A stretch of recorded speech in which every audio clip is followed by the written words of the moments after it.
Did you know that America is, well, a sedentary country? The nation's idle lifestyle makes it pretty hard to avoid weight gain. Did you know that up to 80% of men and women in their 50s and older have too little muscle and too much fat? This imbalance can lead to obesity, osteoporosis, diabetes, high blood pressure, high blood cholesterol, heart disease, stroke, arthritis, low back pain, and even many types of cancer. Strength training exercises are beneficial for improving lower body strength, balance, and overall functional fitness, reducing the risk of falls and fractures. All right, let's talk about something a lot of folks over 50 notice. Managing weight just seems to get tougher, doesn't it? It often feels like your metabolism decided to take an early retirement. The good news is, you're not imagining it. And the even better news? Strength training is your secret weapon to fight back. Here's the deal. As we get older, we naturally start to lose some muscle mass. It's a process called sarcopenia, and while it can kick in earlier, it often becomes more noticeable after 50. So, why does this matter for your waistline? Because muscle is like your body's calorie-burning engine. Muscle burns more calories than fat, even when you're just sitting around, so having less muscle means your resting metabolic rate, that's the number of calories you burn just by being alive, starts to dip. That slowdown, maybe around 10% per decade after age 20, makes it easier to pack on pounds, even if you're eating the same way you always have. And while strength exercises are key to boosting that metabolism, fueling your body efficiently with healthy meals is the other crucial half of the equation. Something that tools like a convection oven can make a whole lot simpler. I'll share an excellent resource for that a little later on. This is where lifting weights come into the clutch. Strength exercises tell your body, hey, we need this muscle. It helps you hang on to the muscle you have and yes, even build new lean muscle. More muscle means a higher resting metabolic rate, turning your body into a more efficient calorie-burning machine 24/7. This makes it easier to create the calorie deficit needed to lose weight and, just as importantly, helps you keep it off long-term. Strength training helps protect that valuable muscle, so the weight you lose is primarily fat. One study even found that older folks who combined diet with strength training lost more fat and kept more muscle compared to those who combined diet with aerobic exercise. I have something very important to share with you, but you must watch this video to find out. Trust me, you don't want to miss it. All right, let's break down the must-do strength moves. Focusing on these core 7 exercises will give you the most bang for your buck, hitting all the major muscle groups you need to stay strong, functional, and, well, feeling good.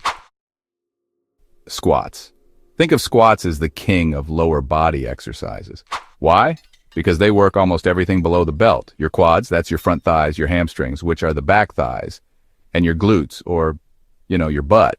Plus, they even fire up your core. Squatting correctly translates directly to real life, like getting up out of a chair or picking something up. Here's how to do it right. Stand with your feet about shoulder width apart, toes pointing slightly out. Keep your chest up and your back straight. Now imagine sitting back in a chair. Push your hips back and bend your knees. Go down as far as feels comfortable, aiming for thighs parallel to the floor if you can. But hey, don't force it. Make sure your knees track over your ankles, not way out past your toes, and keep your weight in your heels. Push back up through your heels. Nice and controlled, no rushing. Need to modify? If balance is tricky or you're just starting, try chair squats. Lower yourself until you touch a sturdy chair behind you. You can also hold on to a counter for assisted squats. And hey, if deep squats bother your joints, no worries. Do mini squats, bending only a few inches. Lunges are another fantastic leg builder, hitting similar muscles to the squat, but adding a serious balance challenge. They're great for improving coordination and hip flexibility too. Here's how to do it right. Stand with your feet about hip width apart. Step forward with one leg, bending both knees to about 90 degrees. Your front knee should be directly over your ankle, not past your toes, and your back knee should lower towards the floor. Keep your torso tall and straight. Push off your front heel to return to the start, and don't forget to alternate legs. Slow and steady wins the race here, y'all. Do you need to modify? No problem. Reverse lunges, where you step back instead of forward, are often easier on the knees. Side lunges are great for working your inner thighs. If stepping is tough, try stationary lunges instead. Need a little help with balance? Use a chair or wall for assisted lunges. Or if you're just starting, give mini lunges a shot with a smaller step and bend. Push-ups, the classic move, they're brilliant for your chest, shoulders, and triceps. That's the back of your arms, and they work your core too. It's such a functional move, like pushing yourself off the floor. To do it right, start in a plank position with your hands slightly wider than your shoulders. Your body should form a straight line from your head to your heels. No saggy hips or butts sticking up in the air. Tighten your core and glutes. Bend your elbows. Tuck them in at about 45 degrees, not flared way out, and lower your chest towards the floor. Go as low as you comfortably can, then push back up. Do you need to modify? Are the push-ups too tough? Well, no worries at all. Start with wall push-ups. Then, when you're ready, progress to incline push-ups with your hands on a sturdy bench or chair. Knee push-ups are another great option. Just keep your knees on the floor. Take it one step at a time and you'll get there. Rows are your go-to for a strong back. Think lats, rhomboids, traps, and they hit your biceps too. Good posture really starts with a strong back, y'all.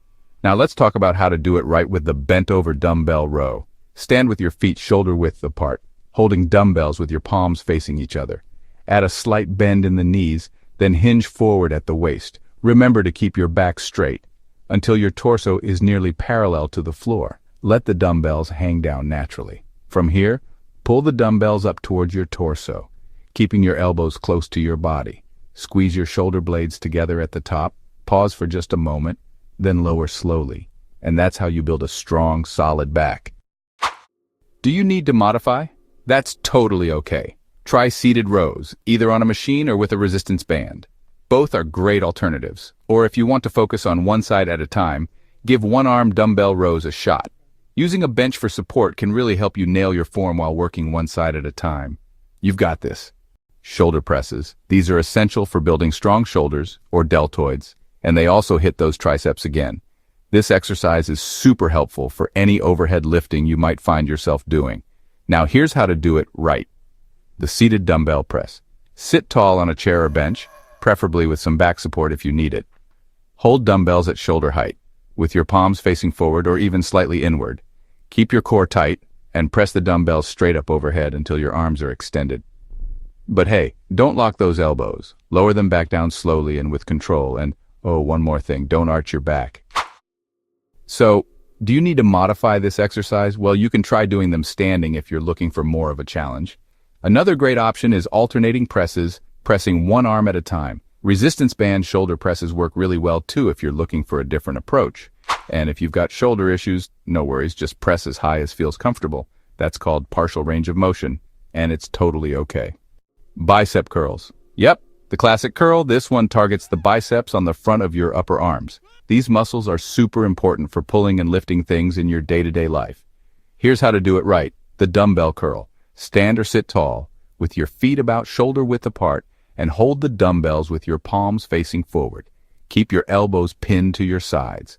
No letting them swing forward, all right? Curl the weights up towards your shoulders by bending only at the elbow. Give those biceps a good squeeze at the top, then lower the weights back down nice and slow. And remember, no swinging your body for momentum. Let those biceps do the work. Do you need to modify? Well, then try hammer curls, where your palms face inwards. They hit the muscle just a little differently. Or you could go for concentration curls. Sit down, brace your elbow on your inner thigh, and really isolate that bicep. Oh, and don't forget about resistance band curls. They're fantastic if you don't have weights handy. You can even do them seated for a bit more stability. Leg presses are a fantastic machine exercise to work your quads, hamstrings, glutes, and calves. They're especially helpful if squats or lunges are tough on your joints or balance. Here's how to do it right. Sit on the machine with your back flat against the pad. Place your feet hip-width apart on the platform, keeping your heels flat. Adjust the seat so your knees start at about a 90-degree bend. Grab the handles, brace your core, and push the platform away by extending your legs, pressing through your heels. Stop just before your knees lock out. Keep a slight bend there. Then lower the weight back down slowly and with control. And remember, keep your butt glued to the seat the whole time. Do you need to modify? You can adjust your foot placement to target different muscles. Higher on the platform for glutes and hamstrings, or lower for quads. Want to increase the challenge? Try single leg presses. Now, if you're dealing with knee pain, you can use a reduced range of motion by not lowering the weight as far. That way, you can still get a solid workout without putting too much stress on your knees. After a tough session like this, replenishing properly is key. Convection Oven Cookbook for Beginners. This cookbook, for example, is packed with the protein and carbs your muscles need. Click the link in the description to get yourself a copy and, well, your body will thank you for it. Focusing on these 7 moves, using proper form, and modifying when needed, will build a solid foundation of strength to keep you active and feeling younger for years to come. You can apply these general guidelines to each of the 7 exercises. First up, squats 1 to 3 sets of 10 to 15 reps. Next, lunges 1 to 3 sets of 10 to 15 reps per leg. Some sources do suggest 8 to 12 reps though. Push-ups or modifications if needed, 1 to 3 sets aiming for a rep count, say 10 to 15, that induces fatigue while maintaining good form. For rows, 1 to 3 sets of 10 to 15 reps. Now, some sources suggest 6 to 15 or even 8 to 12 reps here. Shoulder presses, 1 to 3 sets of 10 to 15 reps. Again, you might see recommendations for 6 to 10 or 8 to 10 reps. Bicep curls, 1 to 3 sets of 10 to 15 reps. Some sources suggest 6 to 10 or 10 to 12 reps instead. And finally, leg presses, 1 to 3 sets of 10 to 15 reps. Alternatively, you might aim for fatigue within 3 to 6 slow reps.